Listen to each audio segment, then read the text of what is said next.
Welcome to NTD Newsroom. I'm Kevin Hogan. Soon, President Trump will sign an executive order aimed at strengthening the nation's foster care system. We'll bring you there live.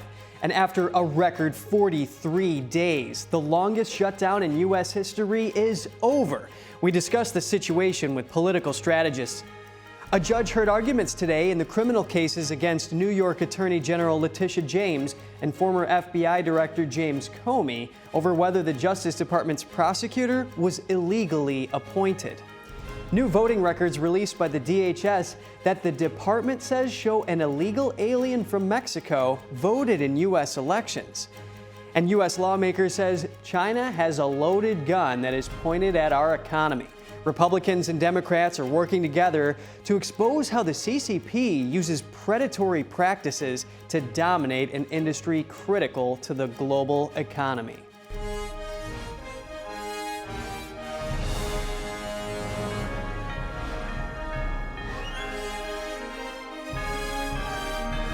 This is NTD Newsroom, live from our global headquarters in New York City.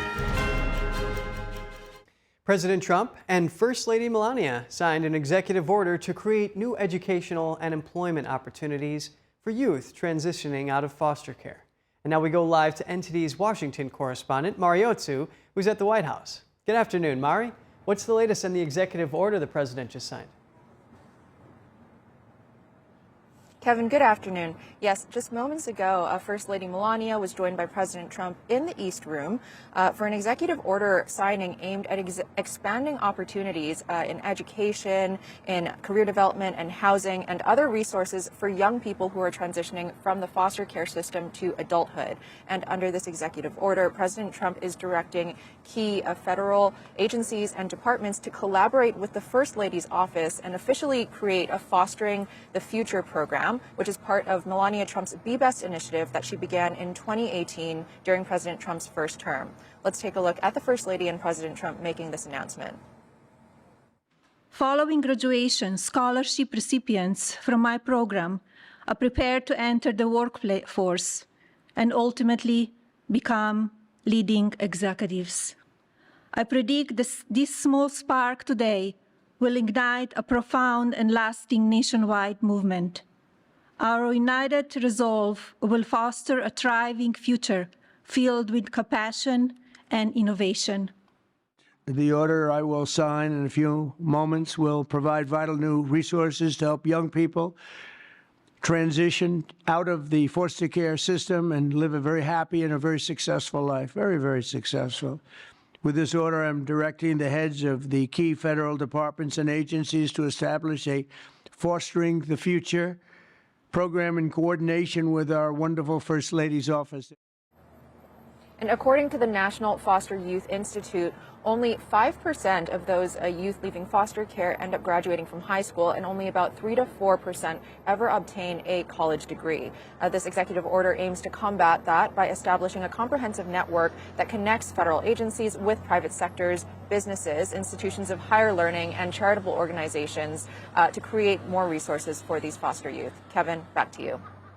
I think we can all agree that's effort well placed. Thank you for that, Mari. And speaking of the Fostering the Future initiative, joining us now is Amel Khan, a senior White House correspondent for the Epoch Times. Amel, thanks for coming on the show. We learned a little bit from those clips about what's in this executive order. Can you detail out specifically what it includes? And on President Trump's executive order to boost the foster care system, we have joining with us to discuss this is Terry Schilling, president of the American Principles Project. Good afternoon, Terry. So the core objective of this is clear: help those transitioning out of the foster care system get jobs and have better health care and so forth. Can this make a difference? Well, thanks so much for having me, Kevin. I love coming on. Absolutely, this program is going to make a huge difference for these foster care children. Listen, these kids have gotten a raw deal. Many of them enter the foster care system at later stages in life where it's very difficult to find replacement parents, and they're left behind. And what this executive order aims to do is to get them back up to speed, give them those educational opportunities and those employment opportunities so that they can live fulfilling and enriched lives. I think it's going to be a great thing for the entire country. Certainly hope it is. All those training opportunities can definitely pay off, and with that partnership with schools and companies as well. Now, what's the current state of the foster care system, and how is it impacting Americans planning to adopt?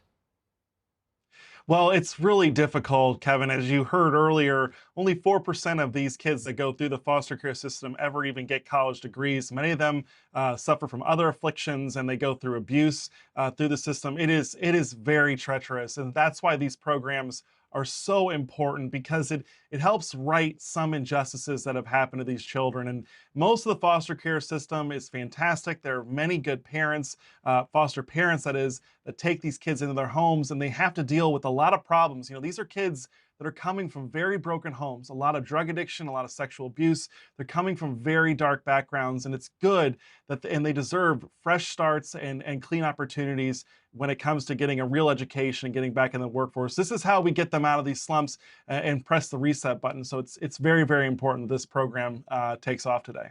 Okay, Terry, and so expand on what you're saying. These root causes of some of the issues that we're seeing in the foster care system, can this order address them?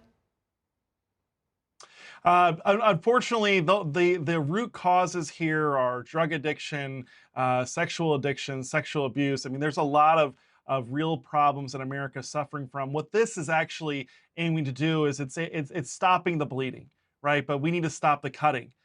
We need to get America clean. We need to get young Americans that are parents off of drugs. We need to prevent as many people from getting onto drugs. That's the primary driver for kids that are in these foster care programs is drug abuse and alcoholism.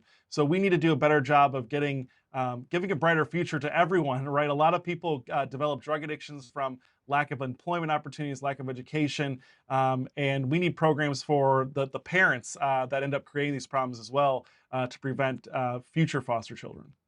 Now, this act of benevolence out of the White House certainly could benefit those in the foster care program and also the nation, too. I mean, what kind of long-term outcomes for both of those can we expect from this initiative?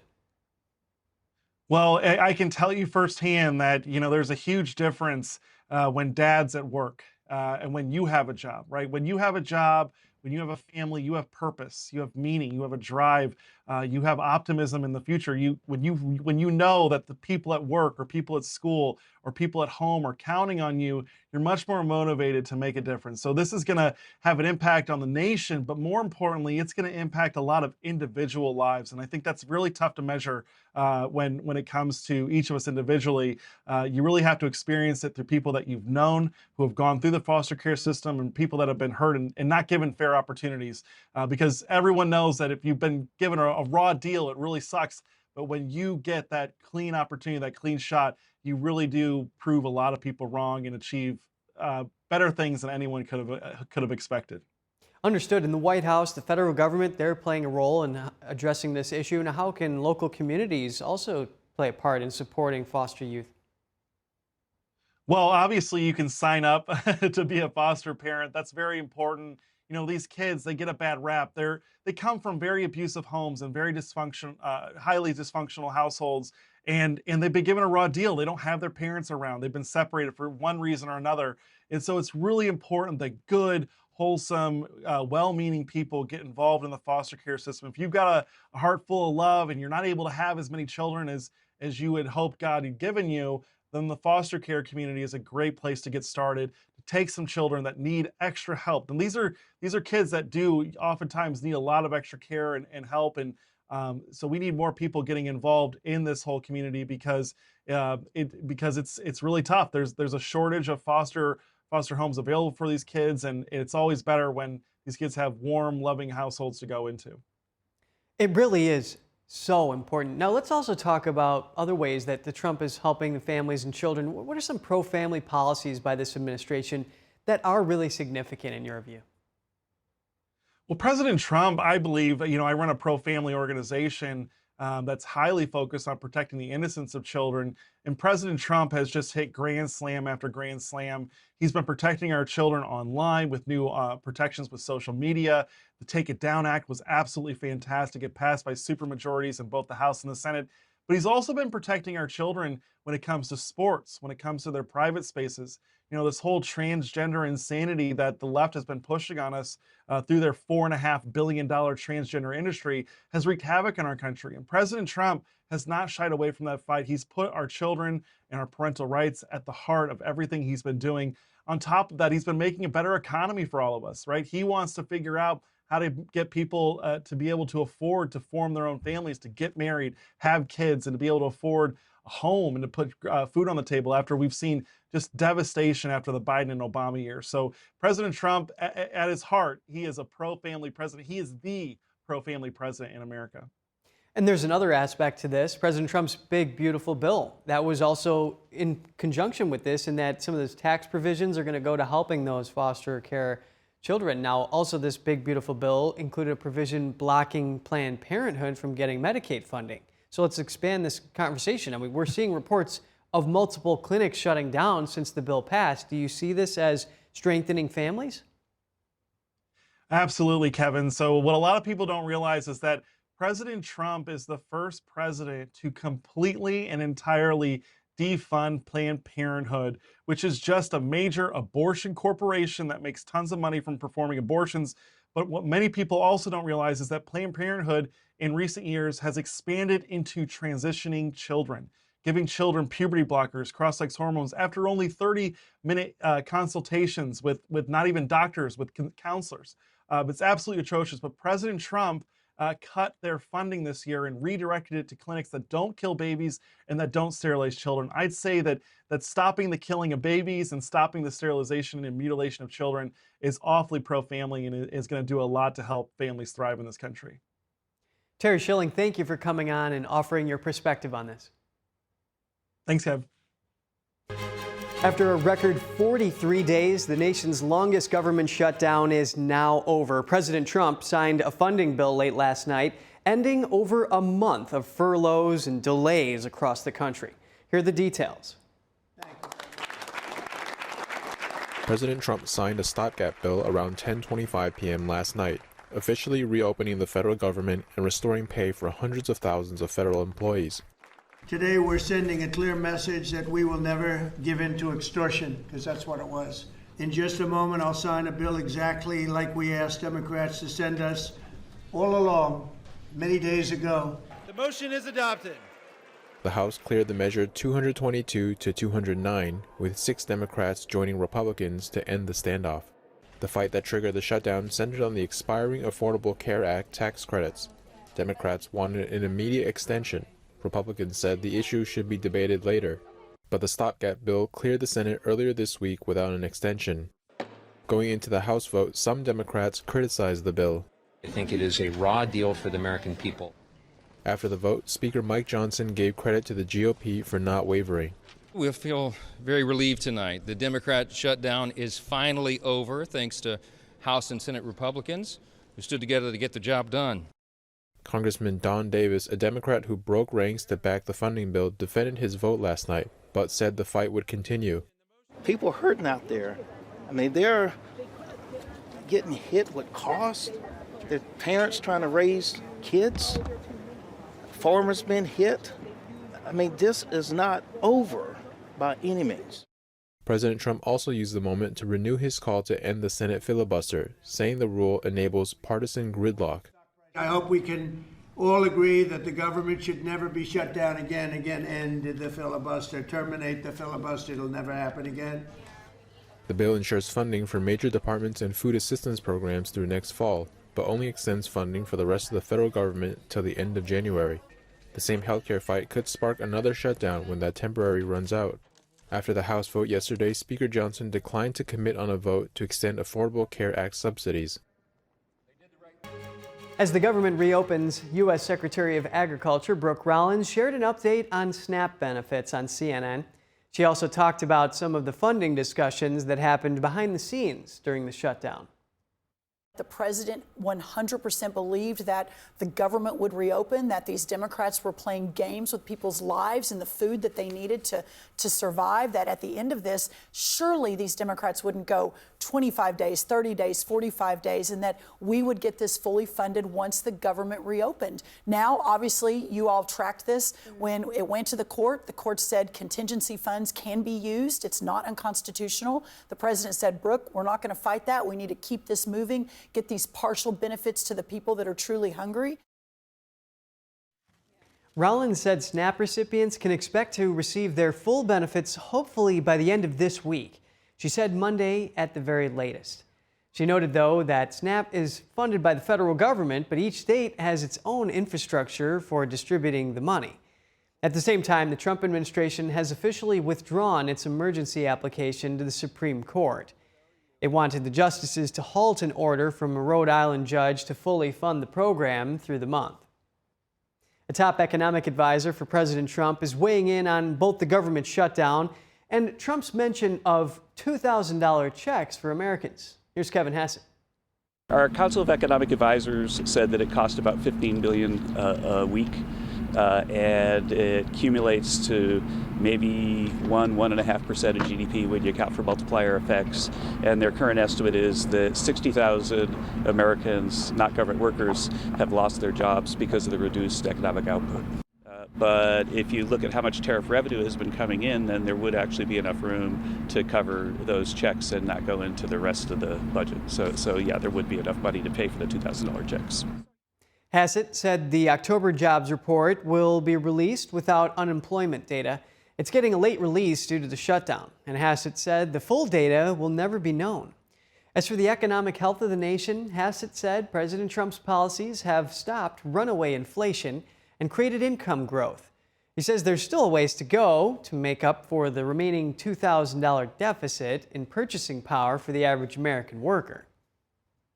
A Pennsylvania senator is recovering in the hospital after a fall near his home.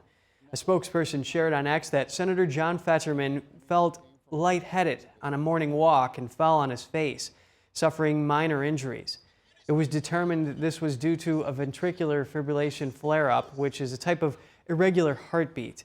The Democrat had a stroke during his campaign for Senate in 2022 and was also hospitalized the following year for feeling lightheaded. The spokesperson said Fetterman is well and opted to stay in the hospital so doctors could fine-tune his medications. Fetterman had this to say, quote, "If you thought my face looked bad before, wait until you see it now." As we've been covering, the longest shutdown in U.S. history has officially ended, and joining us now to discuss is Madeline Somerville, Democratic strategist, speechwriter, and attorney. We also have Angie Wong, Republican strategist and political columnist. Good to have you both here today. Angie, we'll start with you. What was achieved in this funding measure passed by the House and Senate that Americans had to endure 43 days of shutdown? Yeah, absolutely nothing was achieved other than to show that Republicans were always going to offer this deal to hear about ACA subsidies and Obamacare and doing an extension, but only after we had a clean budget passed. And that's all we wanted from the very get-go. October 1 until now didn't have to happen this way, right? All those cards were already on the table. We were ready to talk to Democrats about health care, but only when it was time to, after that a very critical extension of our budget was passed. So nothing was achieved other than to show that, Democrats was using this as a political leverage all along. And that's where they failed. That's why they're going after Chuck Schumer right now, asking him to resign, because at the end of the day, they held out for nothing. But meanwhile, American suffers. Babies did not get their subsidies. I was stuck at, the airport for hours on end, and as many Americans were. Our flights were canceled or delayed. We didn't have to suffer all of this, but at the end of the day, it didn't really prove anything at all. 43 days was a very, very long time. And I'm very happy to see the government reopen again. Federal workers are waiting for their back pay. We should get that out to them immediately. And also, we'd love to see air travels. We would love to see planes in the air again, especially right before the Thanksgiving weekend travel begins. Well, thanks for that, Angie. And of course, we know that there is another deadline coming up in the near future in which there has to be some resolution at some point. Now, Madeline, I'd like to give you a chance to respond to your co-panelists and also mentioning how Trump said that Democrats, quote, this was an easy extension, but that they didn't want to do it the easy way. They had to do it the hard way. Any thoughts? Sure. And I'm always happy to respond to my lovely co-panelist, Angie Wong. It's cool that we can be friends outside of politics. I just wanted to let everyone know that it's possible. So I don't think that the shutdown was for nothing, right? And I am very happy that people are willing to let Chuck Schumer go at this point. I want a whole new set of leadership, Pelosi, Jeffries, everyone. So I'm not here to defend Chuck Schumer in any way. I think that it was time to reopen the government. I think that people got the message. It came at a time that was during these elections when we needed to feel that energy as Democrats. And I think that it communicated what it needed to not just the base, because the base needed to understand that their representatives were going to hold out for something that they believed in. But I think it also tipped a few other voters who may have been swaying towards Trump back into this direction. Because I think that the framing of the Democrats don't care about you because they won't open the government, they don't care if you get your food stamps, they don't care if you get access to what you need, was obviously false, because the Democrats were trying to fight for something important and real, and I think people bought it. And that's one of the reasons why the Democrats did so well in this recent election. So I think the point was made. It's time to open the government back up. I think that we were finally at the end of our rope here, right, where people were just like, I can't take this anymore, and it was about to turn on them. So I think the point was made, and it was the right time to open it back up. So Madeline, I understand what you're saying. Now, for people who are behind those fights, you know, that what they want to accomplish, they didn't get it. Is it the thought that counts, though, or is it just the fact that they held to it for so long, even though it didn't amount to anything? Yeah, that's totally a fair question, and I unfortunately agree with you, even though your phrasing it makes it sound very sad, which is the thought that counts, right? Because I do think that people have been impressed by things that seem to be silly, right? Like Gavin Newsom taking on Donald Trump and ramping up his voice in response to him. But in doing so, right, he's cognitively put himself on the same playing field as Donald Trump. These are little things that actually count for a lot. Or like the Democrats walking out in Texas, right? They're demonstrating we're willing to fight for you. And this isn't something that we've seen in the past. And I think that if they had held out any longer, the tides would have turned on them. I don't think they had a choice. And so, yes, and I knew the House was going to open up. I knew Jeffries was going to cave, 100%. It was absolutely going to happen. And I understand why my Democratic colleagues are frustrated. And it makes sense that I would disagree with what they're saying, because I usually disagree with them, even though mine is now in support of what the Democrats are doing. But I think that overall, the point was made that needed to be made. We just didn't have the resources or time, and the people didn't have what they needed in order to be able to keep going. Thanks for that insight, Madeline. And Angie, on that note, President Trump has said that the big swing, I mean, you saw New Jersey and the Virginia governor's race go hard to the Democrats, and, well, one seat was flipped. Now, what is the messaging surrounding this shutdown, and how could it impact the midterms? Of course, you know, we hear Democrats saying that they need to claw back some of those benefits that they say the Republicans are taking away and so on. Well, certainly the shutdown and also last week's election has framed the midterms coming up next year. Affordability, I've never heard that word more used in the last week. So clearly Trump has now regeared, and he is talking about making the American dream a lot more affordable for Americans again. And I think now that the government's reopened, he can start doing that. Remember, his big, beautiful bill addresses this very issue. He wants to bring the cost of gas and groceries and insurance down for all Americans. He wants to bring mortgages down as well. He's floating several ideas about mortgage reform out there, which I love, as well as auto loans. So he's tackling all these things because he realizes, wow, last Tuesday was a loss for Republicans, even though I wouldn't call it a blue wave, because a lot of these states were already blue and they just won again in a blue state. But that is certainly, it gave President Trump and his team a pause for the midterms, because President Trump wants a full 4-year presidency, not a 2-year where he has to fight the House or the Senate. He wants everyone on board to get the entire America First agenda all the way through the 4 years without too much of a fight. So I think that's what the last 2 weeks has taught us, between the shutdown as well as last Tuesday's election.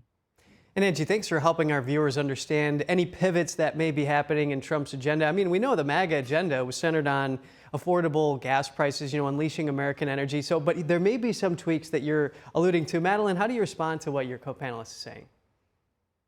Yeah, I tend to think that actually President Trump's intentions are different than those of the people behind him. I think that there's a lot of evidence to indicate that President Trump does want all of these prices to go down. I think he wants to give the people what they want, to put it plainly. That's been reflected in reproductive rights, his decisions on that. It's been reflected in a lot of his policies, where he looks at the polls, he talks to people, and he says, this is what people want. However, right, I think that his attempts to do so are going to fall on deaf ears, especially because he's making things up right now. It's so silly for him to say things like, what do you mean affordability? Like, things are the best that they've ever been under Trump.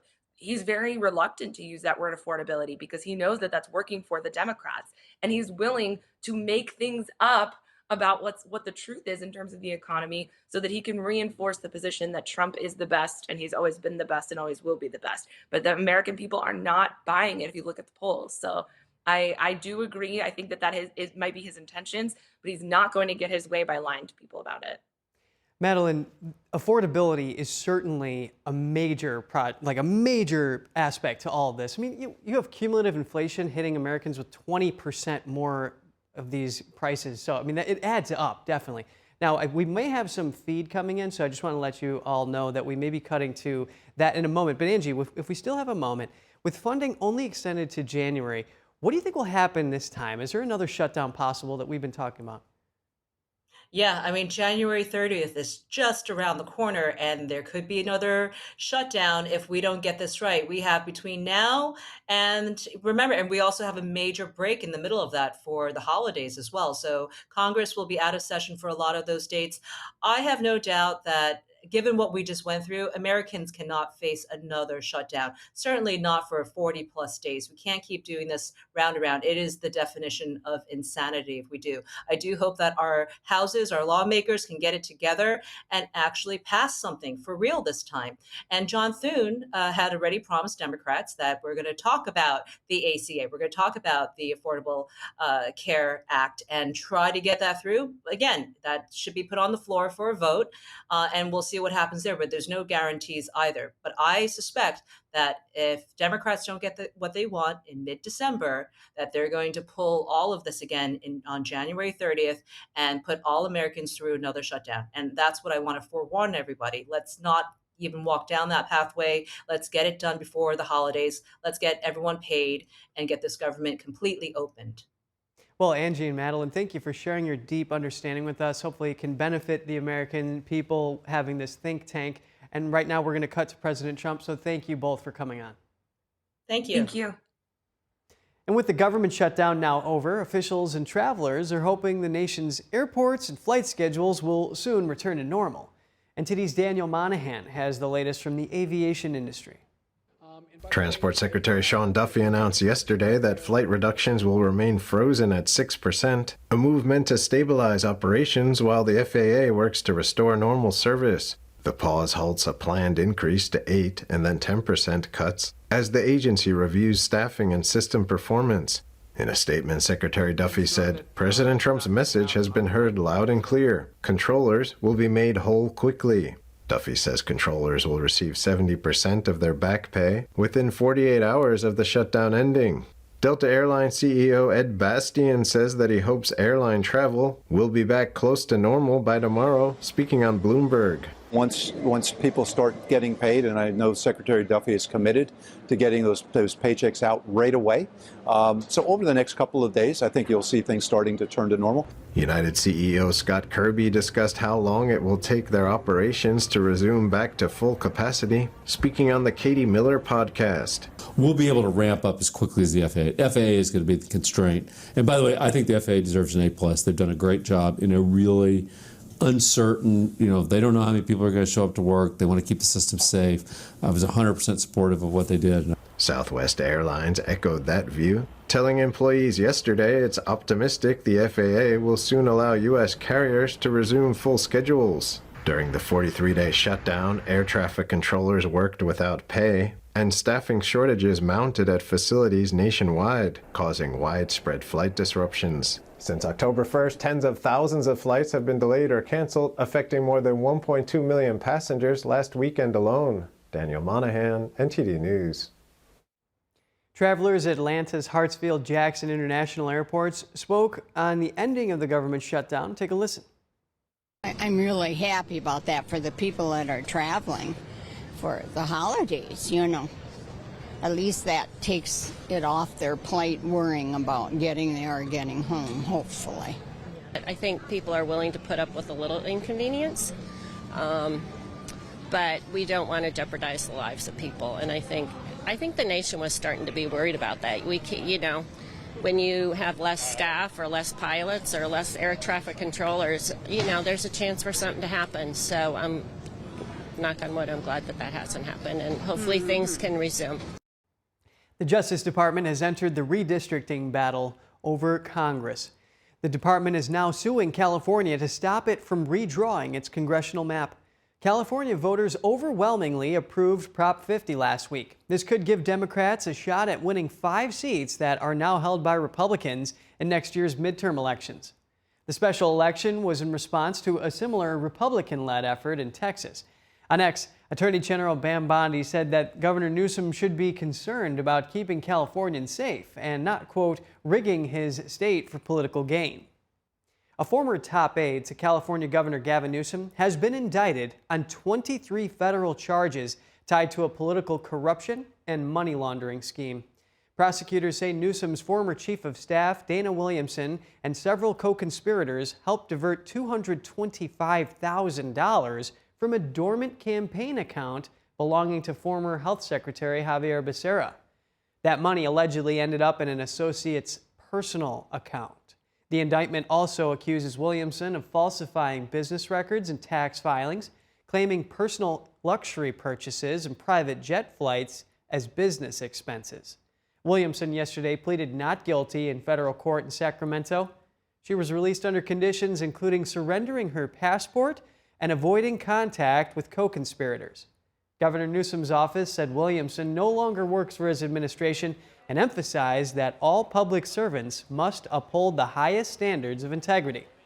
If convicted, Williamson faces up to 20 years in prison for each count of bank and wire fraud, along with additional penalties for obstruction and false statements.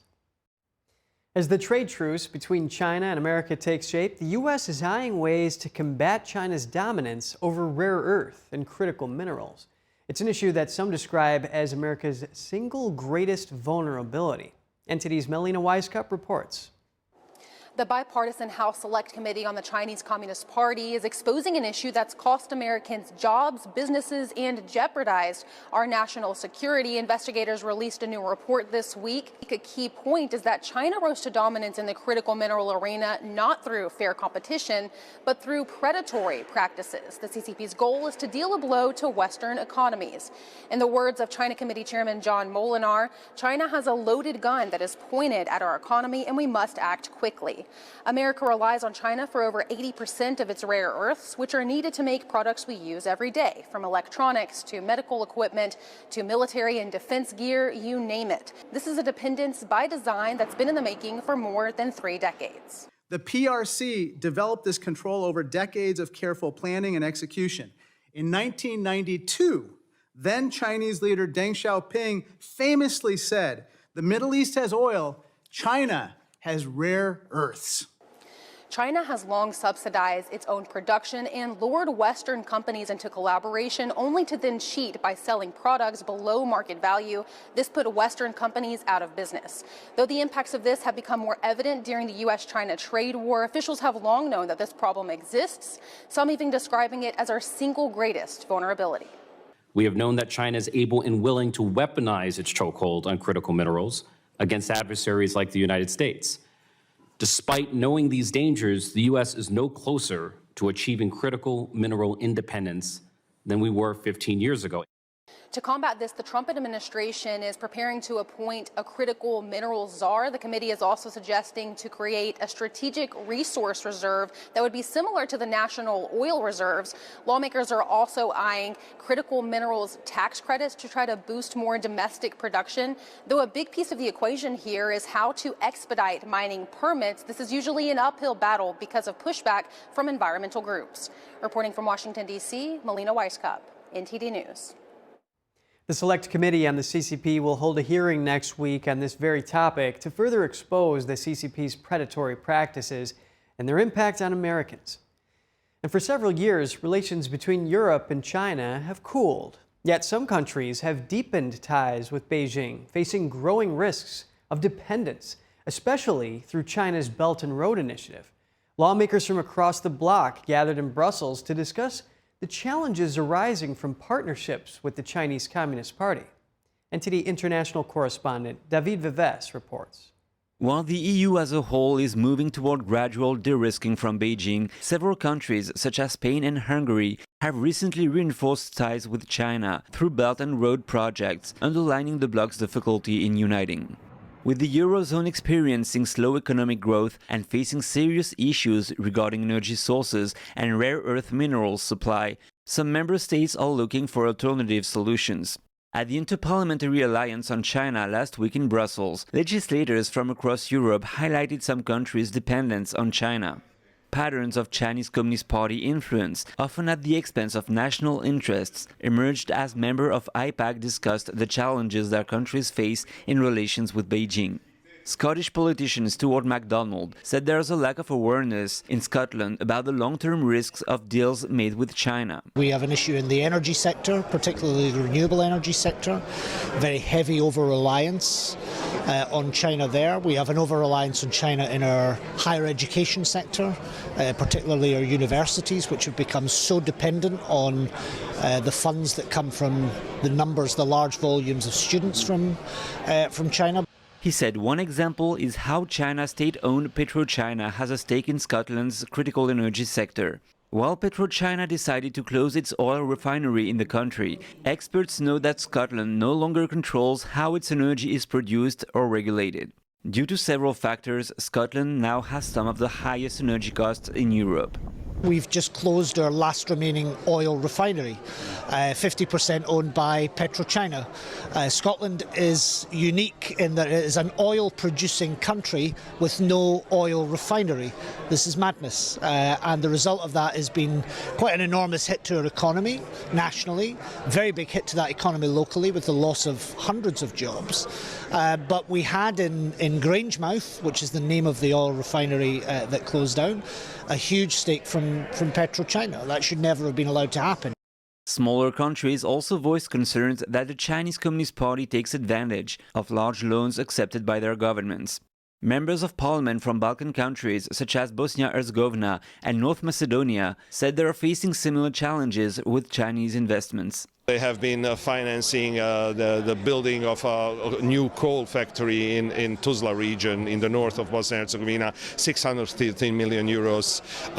Also providing laws for different infrastructural projects, strategic energy, road, transportation infrastructure. So we see their growing influence and are not really aware of what it will cost us in the future. Gov't says beyond economic issues, there might be threats to democracy as well, as the Chinese Communist Party does not respect democratic processes and could impose political narratives and agendas to the country's legislature. I think what they are trying to show is that a non-democratic model would also work under the circumstances that the Western Balkans are currently in between, getting more integrated into the Western world, as we call it, and the Western standards. So I think they're trying to show, well, this might work for you, but I don't think it really, it would ever work. The proposed solution is to diversify supply sources, reduce global dependence on China, and strengthen unity among EU countries using legislative tools. David Vives, NTD News, Brussels.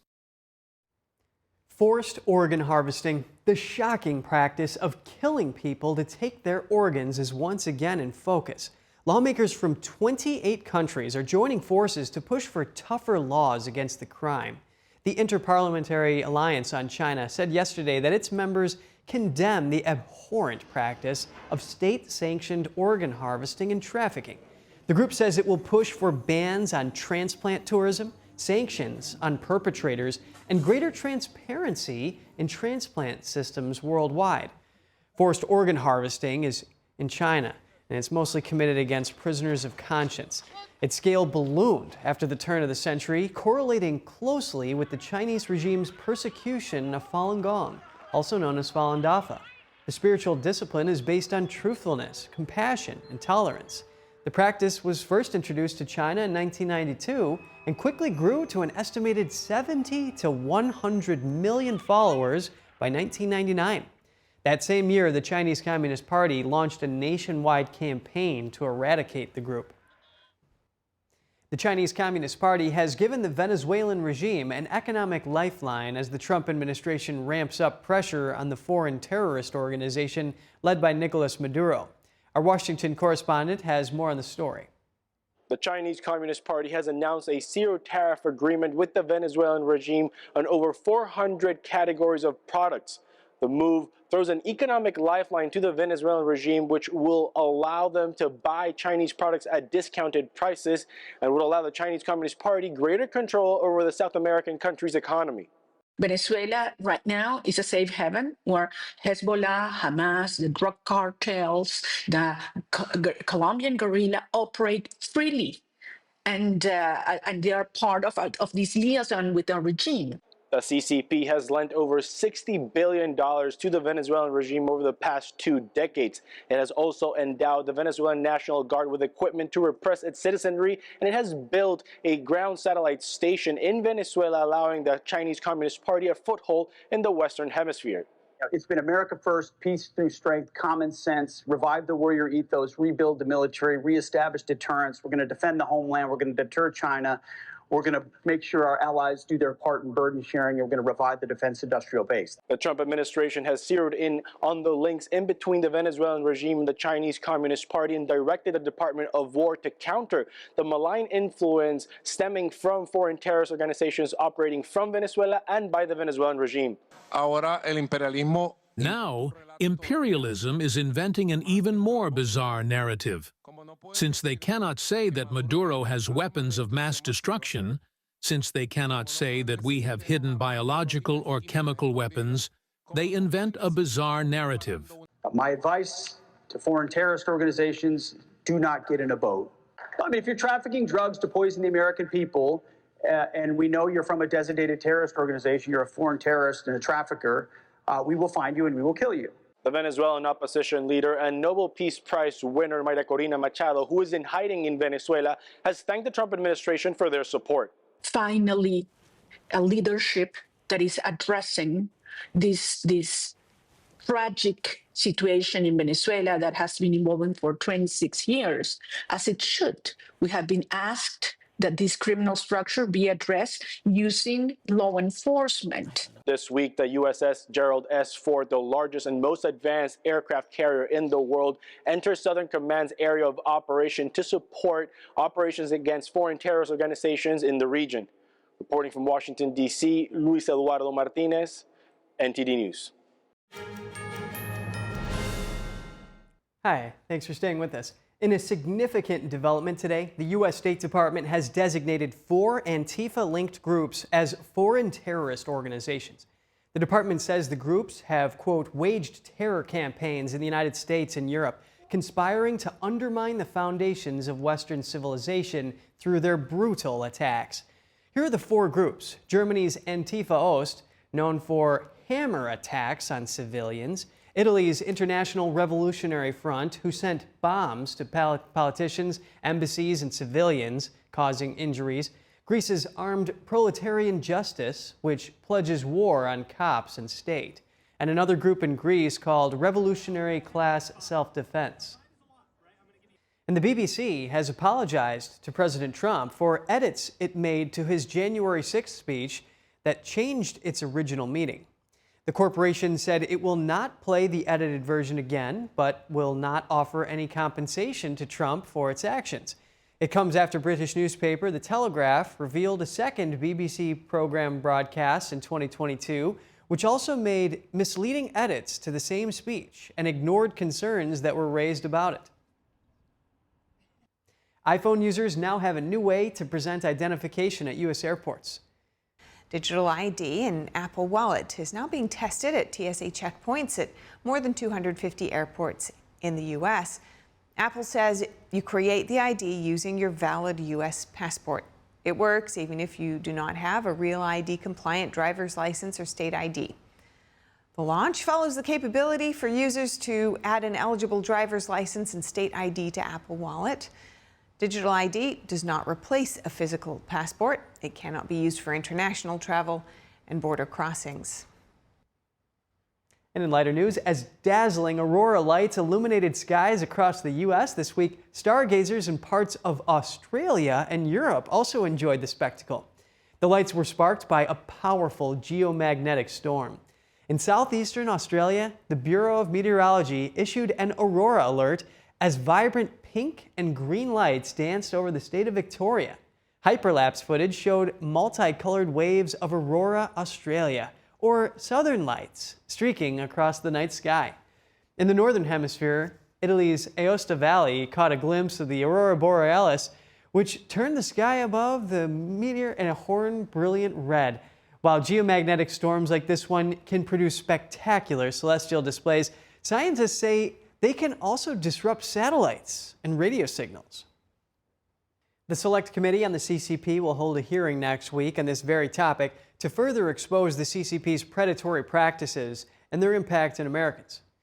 And now to Australia, where a world-first ban on kids using social media starts on December 10th. Australian teens will soon face a choice before account deactivation begins. Here's a closer look. Australian teenagers are set to lose their social media accounts, with a ban on young users set to kick in from December 10th. Over the coming days, online platforms like TikTok, Snapchat, Meta, and Instagram will notify more than 1 million teen account holders in the country. Users under the age of 16 must choose an option: download data, freeze their profiles, or lose everything under the world-first ban on kids using social media. Based on information from insiders, the big platforms plan to deactivate accounts for users under the age of 16. Australia's other 20 million social media users should face no big changes. The move puts the nation out front in shielding young people from online risks. Earlier this year, platforms had warned of total chaos, fearing that they could lose users and face $32 million fines for breaking the rules. They said required age checks would mean constant logins, invade privacy, and often be wrong or easy to dodge. But now, firms will use existing software that guesses ages from user habits. Instead of asking for birth dates all the time, they will generally only push people to special age check apps if someone complains about being blocked by mistake. The setup might hit snags at first. Age check apps, which are being deployed at scale for the first time, can make mistakes. La Trobe University AI professor Deswin Da Silva explains. One of the challenges with age verification also was this band between 15, 16, 17. How do you distinguish 15 from 16 and 17? So a lot of the technological methods of age verification will fail in that narrow band. And there might be false positives where certain individuals who are over 16, slightly over 16, will be banned from these platforms because their content was classified as relevant to an under 16 sort of target demographic. It's probably going to be service distortion, service failure for a couple of days or weeks maybe until the platforms figure this out. And we'll see a lot of articles on media and maybe even on social media itself of false positives. Meta, Snapchat, TikTok, and Google declined to comment. The law states that such platforms must take, quote, reasonable steps to block minors. If the rollout goes smoothly, it could guide the world in cutting kids' exposure to harms like bullying or weight issues from screens. Picture this, the heart of Manhattan, full of energy, movement, and life. Now imagine bringing that same vitality into your home with trusted health insights for your body, mind, and soul. Every week, Vital Signs dives into health issues that matter the most. The foods that strengthen your immune system. The exercises that keep you moving. The mindfulness practices that calm your mind. Plus expert advice from doctors and health leaders you can trust. This isn't just another health show. It's real insight designed to keep you informed, inspired, and in motion. So whether you're starting your day with focus or winding down with balance, Vital Signs brings health and vitality straight into your living room.